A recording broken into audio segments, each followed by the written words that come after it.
Hi, this is Adrian. As you can see, we have Heavenly Light in that corner. So let's talk about the spark this week, this video. And I'm not talking about love sparks or anything like that. I'm talking about the challenge that I made myself to change myself. And I'm trying to find the spark. So the spark is something, it's finding the spark is a trick.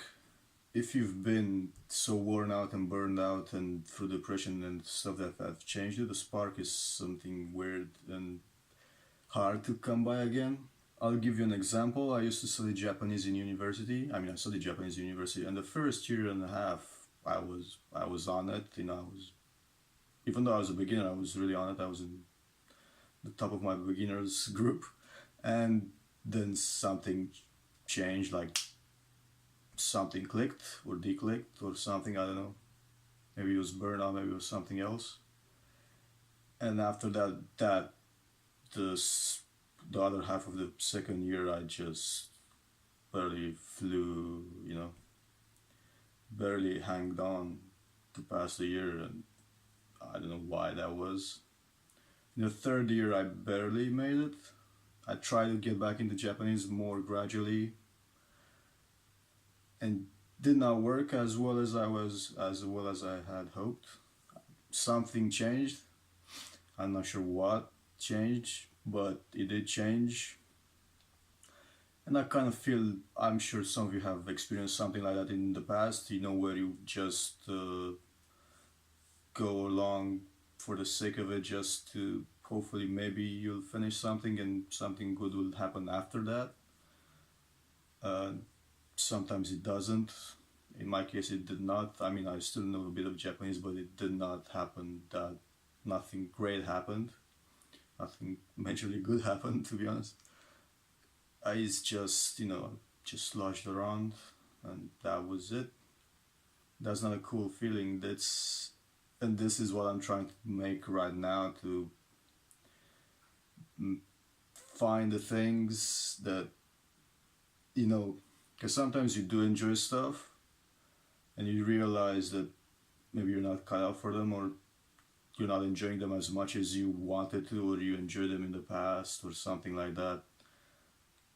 And it's about finding stuff that you actually enjoy doing. So I'm trying to find a lot of stuff that I enjoy doing and get better at them, and hopefully get that spark back. So how do you get the spark back if you don't have stuff you like to do? Well, one way to do is to slap yourself. Another way is to to headbutt something.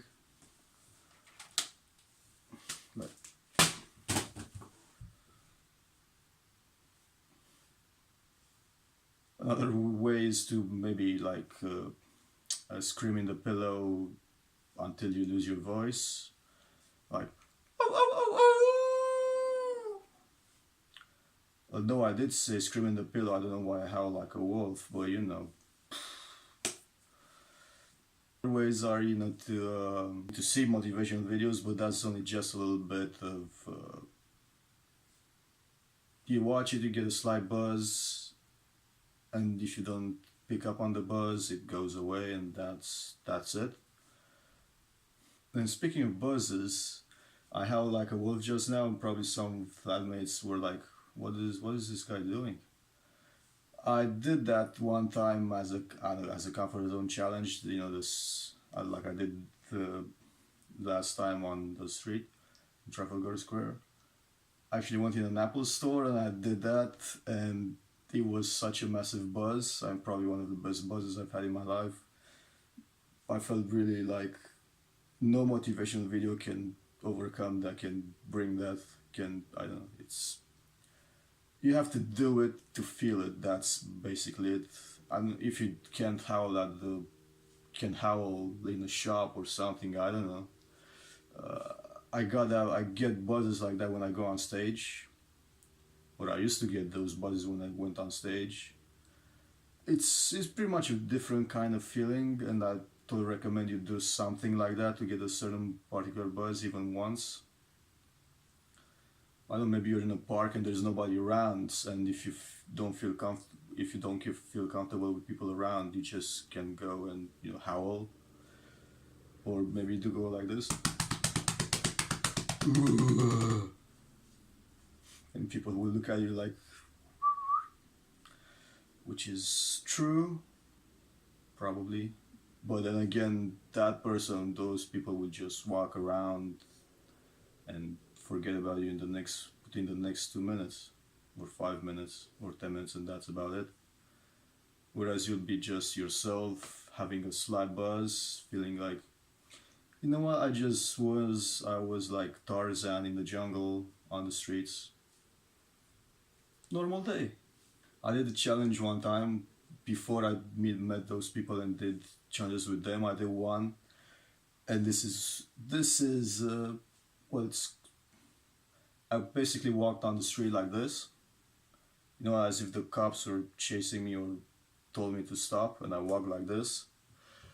And this is a weird thing to do on the street, because, you know, it's you're on the street. Why is everybody walking like this, and there's this guy walking like this?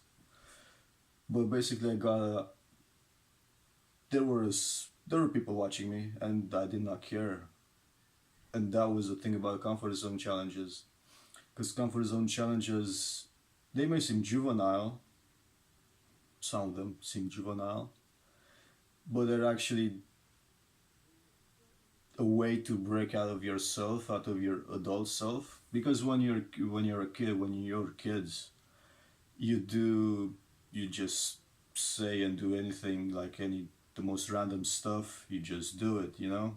The kids don't care. They're like cats, if you want. You know, the cats that pretty much drop everything on from the tables or anywhere. That's what kids do. And that's what comfort zone challenges are. They pretty much try to drop your personality off the edge and make it into something better or newer or different. And that's one of the things that I and maybe other people that are watching this need to do to get the spark back. Because the spark is it's essential if you want to do something. Ambition, determination, $1 million and $1 billion, and, you know, big businesses like Amazon and whatnot. You need a spark. Otherwise, you're just running on empty fuel. And if you're running on empty fuel, you will break. And when that break happens, it won't be pretty. Because I know I've been there way too many times. I've been Adrian. If you like that or did not like that, give me a like, comment, subscribe, something. And until next time, with more slaps, a headbutt, and a howl.